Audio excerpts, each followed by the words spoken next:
That's our peat moss. So this is basically from like peat bogs in Canada. There we go. Got one. So when you buy them, they'll say, like these ones were like 20 bucks a piece, and they're 3 cubic feet compressed. And then when you break them open, they'll actually break up to about 6 cubic feet. So with 2 of these, then we're at about 12 cubic feet. So with these 2, once these kind of break up, we're gonna have about 12 cubic feet.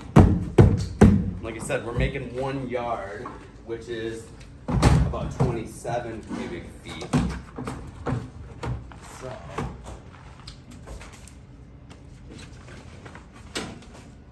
So this is something I wouldn't do without probably. So this is our rake, metal blower rake. And so this, we can just kind of break all this. So I'll spread this out. And you'll get some of these little chunks. And so I like to just flatten this all the way. Be careful not to like tear your tarp, but you can flip it on the back, you know, and just push some of this stuff out. And so we'll get this all spread out.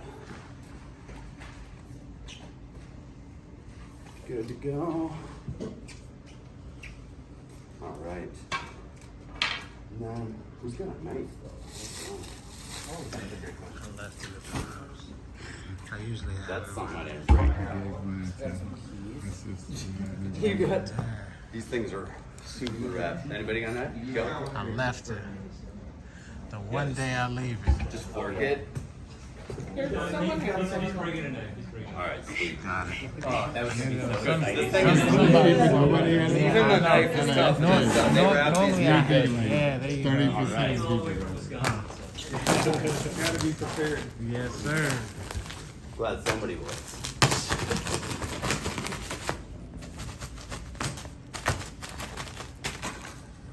All right, good to go. Thank you. What is this you're breaking into? What's that? What are you breaking into here? So that was the peat moss. So these are the rice hulls. So again, this is just a waste product from, you know, the rice industry. And so these are rice hulls. So this is what we call the aeration part of the mix. And so the peat moss is basically going to be, you know, the carbon. And so high carbon is important, and a lot of people, we don't know, but a lot of people believe that, you know, the reason that the rosin is so superior from a lot of the soil is because a lot of the terpenes are created from carbons and hydrocarbons. So, you know, a lot of us believe that, you know, having really high carbon mix, you know, in there is really what's contributing to a lot of that. So.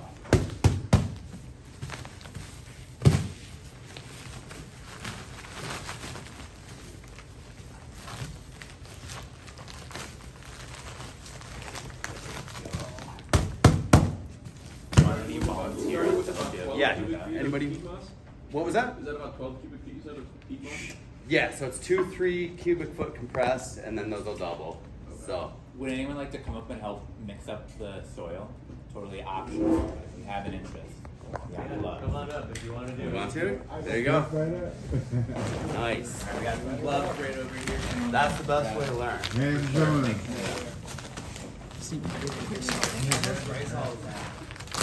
What's that? How much rice is that? So this is 20 pounds of rice. So that'll expand to about 7 cubic feet. So that'll bring us to about 20. So I like to use, yeah, so this is actually, yeah, I use this instead of the perlite. So the perlite will break down a little bit. It gets a little bit dusty, and these have, I don't know. I just like these better, yeah. Yeah, nice. Yeah, I mean, I used to use all perlite, but I don't know. The texture of this with the rice hull is really nice. I know, I kind of want to start using Minnesota wild rice. I think Tanner said he came up with this. Yeah, he might have been the So innovator. yes, we're gonna basically, here, I we'll don't flatten know. all this out first. So, we're just gonna get this nice and flat and level this stuff out. You man next to me said, I've grown a lot of harvest. And we don't worry too much about mixing it just yet. We're just gonna get it nice and even for a head start. All right, you guys ready to turn this into soil? All right, so I pre-mixed everything that we talked about. Right in here. So.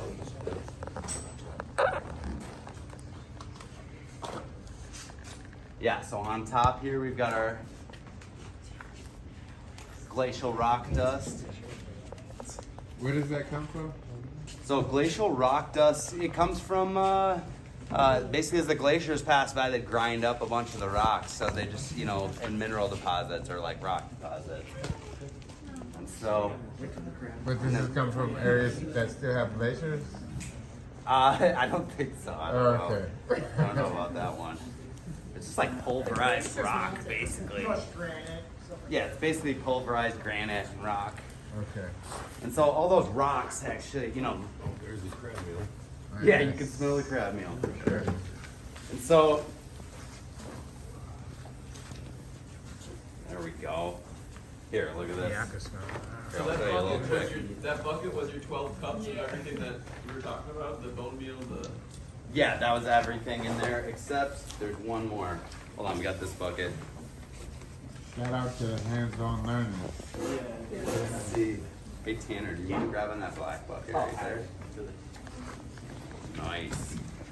And then that whole thing goes on here? Yep. Perfect. Beautiful. Here we go. So I'll show you.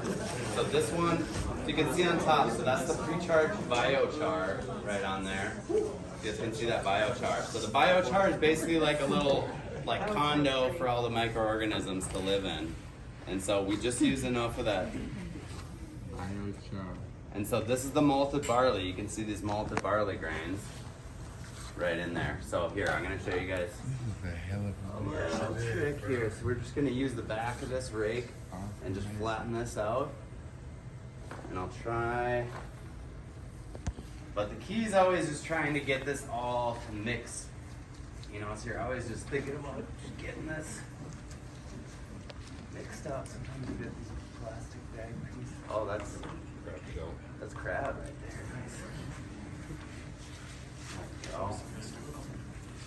Alright, so we'll get this kind of flattened out, and then I like to take these and you can just kind of, so all that dust is basically on top, so when we shake it up like this, it'll kind of fall right into it. And that'll do a good chunk of the mixing right there.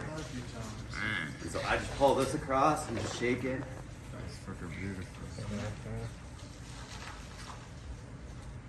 I know when I first got this, I was like, oh, these farmers, this is what this is for. I was like, man, this works really good. It's like somebody made this for this. And you're like, wait. And you're like, I That really was the feel like purpose. There we go. So, kind of work that down, we grab it, and then we're gonna back up, we're gonna lift up this tarp right here. So, we only do one corner at a time, okay? But, watch what I'm doing. So, this is real light. We're just gonna go like this, and then a little bit bigger one, and then a little bigger one, and a bigger one. Then you can go to your corner. Perfect. And do a big one. There we go. Nice. That's quite good. Okay. That is rough. Perfect. Nice. Like Teamwork it. Bring makes them the back dream down. work. Nice. Actually starting to smell good already. Yeah. All right. And then, so that forms it back into a pile, and we're kind of folding that over into itself. And then again, we'll just kind of shake this stuff out. kind of see Clem's fight, but Huh? I kind of see Clem's fight. Yeah, I get you. Yeah, The easy. so long for like majority. Yeah, like commercial. You know what I mean? But for personal, Right. yes, That sir. part, right. Yeah, that's Because what you have in your house. it's the quality of the quantity. Yeah, so yeah, that's for your house. Commercial, yeah, I guess you. All right, so now we're gonna fold those just like we did. Yeah, exactly. Now, this don't sound bad at all. So I like to change the rotation of it. So Yeah, for real. if you want to start over there, start that one. I got you.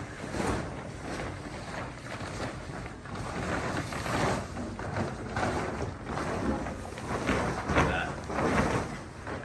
Like the enthusiasm. I love it. I love Here's it. perfect. All right, I'll pile mine. That's possible. Yeah, this is fucking amazing. Now, This is real. now's where we get our hands kind of dirty. It is So beautiful. now, That's kind of like the wax on, wax off thing, but you know, and if you feel any clumps, try and break them. But I'm actually trying to go half this side, half that side, really. You know, but we're just mixing these out, but you're going kind of half this way, half that way.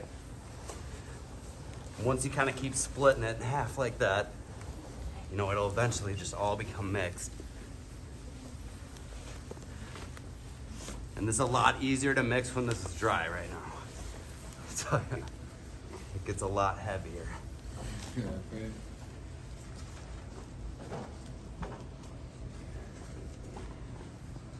Yeah, so you'll get those peat moss chunks. I like to break those up.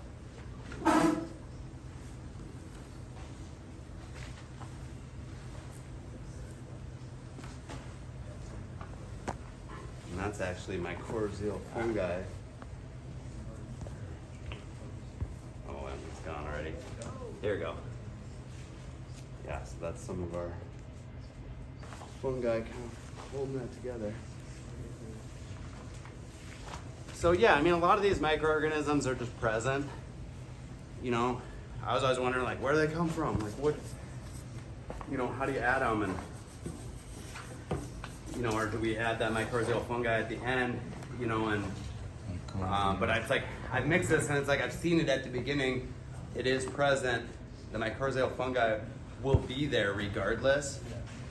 So don't feel like you have to add it, but we're just adding a little bit at the end after it's come down from temperature, because we're trying to create performance. You know what I mean? If it was all about value on there, we could just leave it. You know, it's no big deal, but you know, my focus is on quality, on performance. So it's like, you know, those things. So that's how everything's directed. You know, and some people just want to, you know, take it the easy way and relax and whatever. That's cool too. You know, everybody's different, but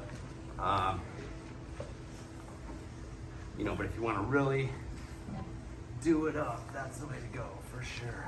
This is a real masterclass, man. You're killing it. Thank you. I'm glad you guys are enjoying it. Too. All right, so now we can probably fold these back in. It's already getting pretty good though. So now let's throw this stuff together. And you can kind of see from the rice hulls where it's mixed and where it isn't.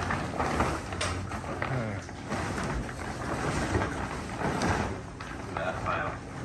Sweet. There you go. Alright, so we can lay these back down, and then I'm gonna grab oh, there we go. Yeah, then I'm gonna just wet this down. Yeah. This has been the most solid one so far, bro. Yeah. Straight up. Set the standard. I'm telling you. He's dropped the science. It's nice to do this with a sprayer because the peat moss it's like hydrophobic. It doesn't want to, you know, hold a lot of the moisture. So, you know, I'll just like wet this down a little bit. Oh, you're killing it. There it is. If you're doing a pump sprayer, this might be kind of annoying though. It makes it look pretty easy.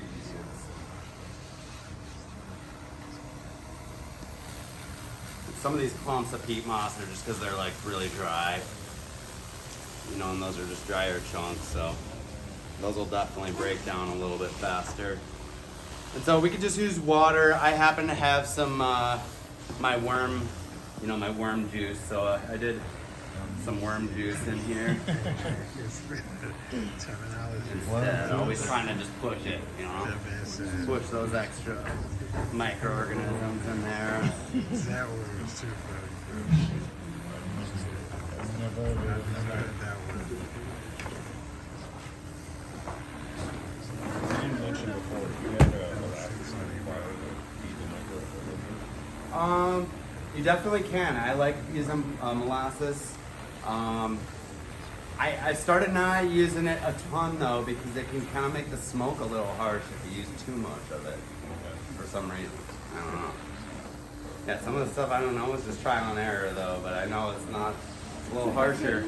Same with the Mexican guano. I don't use Mexican guano because it's like spicier and harsher. I don't know. It just doesn't have the same, you know, mix on it. So I mean, yeah, the toughest thing to really get is that Indonesian bat guano, which I don't know. Yeah, so you can use seabird guano. You know, any high phosphorus guanos are going to be fine. I just really like that one just because of that flavor that I get out of it. Yeah, Indonesia. All right, so now we can mix this some more. Yeah, go ahead and rake that down.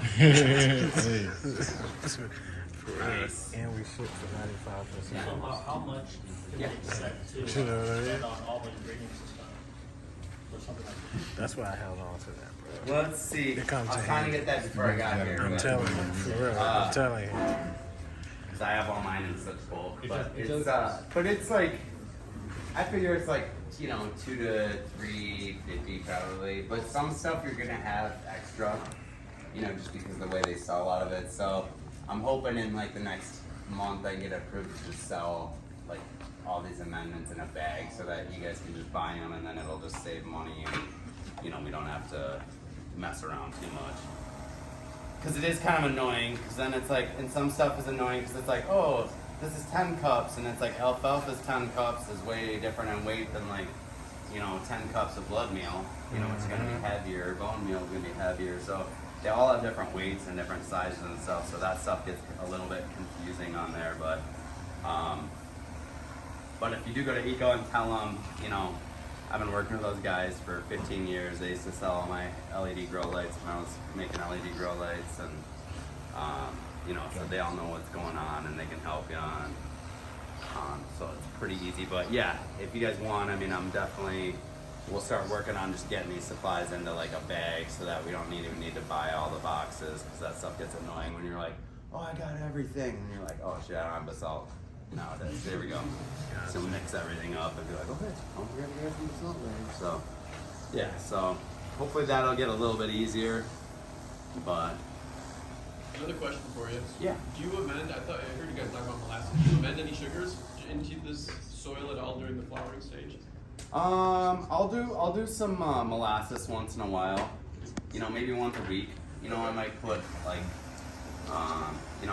like 4 or 5 ounces in my 40-gallon, 50-gallon tank, and that's about it. Not a lot. Yeah. You know what I mean? Just a little touch. On top of that, do you ever add like extra beneficial microbes? No, I don't give any extra beneficial microbes because with that diversity and with the worm castings, the only thing I'm adding is that fungi. You know, I sprinkle a little bit of mycorrhizal fungi in there, which is cheap anyways. You know, at the end, that's about the only thing I'm adding because everything's gonna be in there. You know, everything's already cooking. You know, we're literally gonna, like, some of these things are just dormant in there and they're gonna just kickstart alive and they're gonna start just flourishing off all this stuff. I meant more as like a taco thing. Like throughout the feed. No, because I just add more soil. Okay. So I just add an inch or two of the super soil. Is that, to me, the thought process is that already has the perfect amount of ratio of nutrients that I want in there. So if you're growing in a 30-gallon pot, how much do you leave from the top so you're able to add soil continuously? 4 or 5 inches. Okay. So I leave 5 inches or so from the top, and then we'll add a little bit, and then when I cut that root ball out at the end, you know, if it gets getting a little bit top, I might take out a little bit of soil and put some fresh stuff on there, you know, and that's about it. So super easy. So you said you add a layer of super soil like every 1 to 3 weeks or something? Yep. Yeah. Maybe a little bit long, you know, more like 3 weeks when they're younger, you know, when you're earlier on. You know what I mean? Like I might, I mean, usually what I do actually, my full system is, you know, we'll veg them in little 9x9 square pots, and then, you know, we'll clone them for 2 weeks, and then they go into the square pots for a week. They veg in there, and then I put them into the 30 gallons for 3 weeks. And we top them once, and then we grow 4 main stems, and then those 4 main stems get trained down, you know, and then that causes all the other their nodes to pop, and then that'll turn into like 15, 20 branches. Which, if you guys want to know some cool training, that's the best way I found to train. Because you do one topping, and then you train them, and it literally just makes a perfect scrog without a net. That's Like, what You that was just called. train them like this and it's just like like this, it makes That's a what that was perfect called. geometric pattern. You know, I just, Gotcha. like a Romanesco kind well, of. Not that perfect. well, no, like let's say, okay, so you pop a seed, right? You let the plant grow up to 5 nodes or more, and then you follow that back down to the second node. So you've got two branches going opposed to each other this way, and then you go up and you got 2 opposing this way, and then we'll snip the branch above that, and so now instead of 1 main stem, now we've got 4, and then we'll grow those 4 under real low light level, and we want them to stretch. We want the node spacing to space out. We don't want a bunch of light and have them like a short little tiny, you know, we want them to stretch a little bit. So those 4 branches will stretch to about 1 foot. And then we'll actually take my fingers like this, and you put your thumb right into your 2 fingers, and it makes a little curve. And you just squeeze the stem, and then work your way up. And then those 4, you basically, you know, you got your 4 stems sticking out, and so we're just gonna work them out like that. And you just do that by just bending them out, and they'll be like this. And then a few days later, they'll start creeping back up, and they'll fight their way back up. And then another week will go by, and they'll be straight up, and then I'll bend them back down again. That's week 2. You know what I mean? And then maybe a 3rd time. And so what happens after I do go every week and I come in and train those out, and they go like this and this and this, it slows down the speed of those tall branches, the tallest branches. It thickens them up, so they're gonna look like bodybuilders. These stems are just gonna keep getting bigger and bigger until they're like massive, and then they're gonna arch out like this at the end. Nice. And so those are the tallest stems. So if we had those 4 stems, those are what we call the meristems, the main stems. So those are gonna be, if you get done with your harvest, those are gonna be those 4 big colas sticking out, and then you got all your other nugs down below it, right? We don't want that. We wanna bring them to the same level, okay? We don't want some up here and some down here. We wanna bring them to the same level. So we're gonna take those tallest, strongest branches, and we're gonna give them the longest path to that. And that's why we're gonna curve them down, and eventually they're gonna curve out like a big arch. And then all the little nodes, the little leaves that were popping out from those branches, they're gonna have all this open light when we bend them out, and they're just gonna get all that, and they're gonna start shooting. And so they're gonna have the shortest path. So those newest shoots that are the freshest are gonna have the shortest distance to that. The biggest ones are gonna come out, and then they're all gonna end up even. And then those 4 mains are actually gonna be your 4 corners of a square. So if you're in a tent, they're gonna go to those 4 corners. And then if you got a bamboo or something, you can just strap that stem to that bamboo. The other one, now you just got 4 bamboos, and if you secured those stems, you pretty much secured the whole plant, because it's all on that big, strong stem, and they're all on that big structure. So if you're holding that, pretty much got it, but you can put a bamboo across the middle, put one down on each side, and just make a tic-tac-toe board, and you're done. Nice. So it's like, but it builds up those stems, you know what I mean, builds up that structure, and then it makes this perfect geometric pattern. Because if you have 4 branches, and let's say you grew that 1 foot, you might have 1, 2, 3, 4, 5, 6, 7 nodes, you know, somewhere between 5 and 7 nodes. So if you take 5 times 4, it's 20. Take 5 times, 7 is 35. You know what I mean? So when you grow those up, we're gonna have about 20 to 30 tops. Some of those we aren't gonna necessarily want, you know, this one's growing like all weird and J-hooking, gone. So now we've whittled down to these 16 or so, to filling up our perfect squares, or the strongest ones. And so now we can just whittle down and pick and choose, whittle those stems down to that 16 to 20 that we want, and then boom, you just got a perfect square, and you don't have to do anything. So super easy. And then, yeah, should we fold? Here, let me hit this one more time, and then we'll fold this in. So yeah, so this is, the key to this is just the moisture in here. Like I said, just, you know, it looks like it's gonna be, you know, the right wetness, and then you dig under here, it's still gonna be dry. So I mean, you really, you know, this stuff is kind of a pain to get wet. That's probably the toughest part about it. Sometimes I'll just like put a bunch of water on here, put my tarp and fold it over, and just like leave it and go home for the night, come back, and then it's like I gauge that the next time, you know, and then, you know, that's it. But this is basically gonna sit. It's not gonna get up to temperature very well if it's sitting on like a cold garage floor or like some cold cement on there. So I mean, you may wanna like stick it on some cardboard, you know, stack of cardboard or pallet or, you know, something like that, you know. Because we do want that to come up to temp. Yeah. And so, That you got down there. Yeah. the better that you get at it, the faster it's just gonna go. Like if you're not as good at it, or things aren't perfect or whatever, it's just gonna take a little bit longer.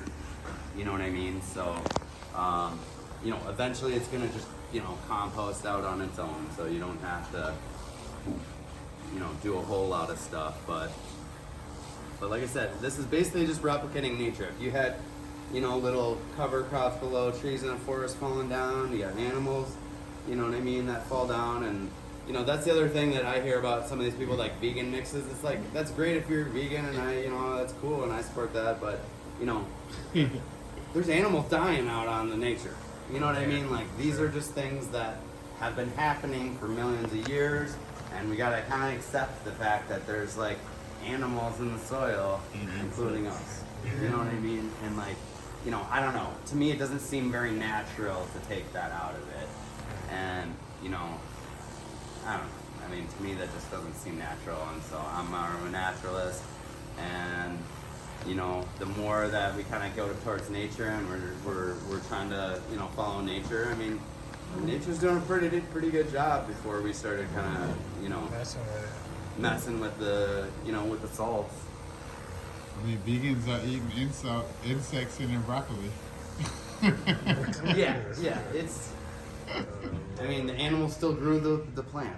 You know what I mean? So it's. There was a question about your mix versus somebody like Doc Gaps. Is that Well, he's all salts. He likes to do salts and hydro. You know, so this would be kind of. So I'd say Doc is more. You know, he's going to be the, you know, one of the best guys to talk to when it comes to dealing with hydroponics and salts and stuff like that. You know, and I'd like to think that, you know, I'm going to be one of the leading voices on a lot of the organics and, you know, running it this way. But we have totally different, you know, we are friends, we get along great, we can talk about this stuff, have respect for what each other's doing, but they're totally different programs. And to be honest, I mean, I really believe that they're on the wrong path. Like, I totally believe that it's just it's a lost cause. You know what I mean? And, you know, and I'm seeing it. I'm seeing my friends that are running commercial operations scrap their tables, you know what I mean, and switch over to this because you're getting way more money.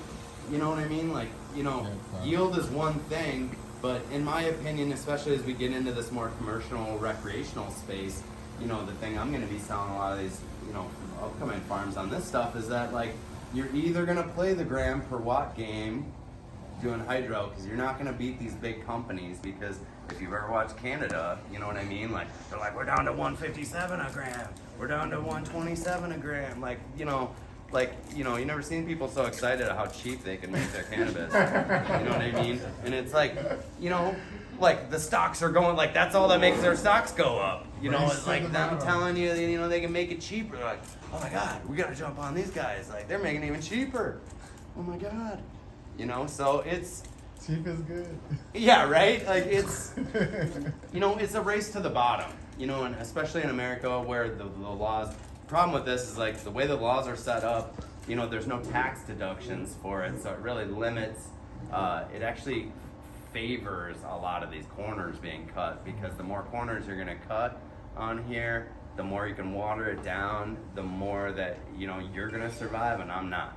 You know what I mean? And that's how it's set up right now. So basically, you know, with this stuff, we have to rethink this, you know what I mean? So if you look at like our brand and what we're doing, you know what I mean? It's taken, you know, Steven's been with me most along the way, but it's like, you know, it was hard to build value and build value. You know, it takes a long time to build value and quality, you know, into stuff. You know what I mean? But, you know, you can do it, and you know, when people see the value in the product that you're putting out compared to that stuff, you know what I mean? Like, it's hard to go back. Like, it's really hard to go back once you've tried this flower. You know, once you've tried that stuff, like, you know, you don't notice it when you're just used to smoking the flower, but like you start smoking some stuff from like this, and then you go back to the salts, and it's like, all you can taste is the salts in there. Like, that's all you notice. You know what I mean? And like, you know, you probably experience that with other stuff. It's like, you know what I mean? You don't know certain smells, but maybe you go on vacation, you come back and you're like, you know what I mean? Like, you get accustomed to things and you just don't notice them very much. You know what I mean? And we've slowly shifted over from this type of growing, you know, to these salt-based grows. And, you know, it's just, I don't know, it's kind of sad. So, we're trying to change that, get back to it, because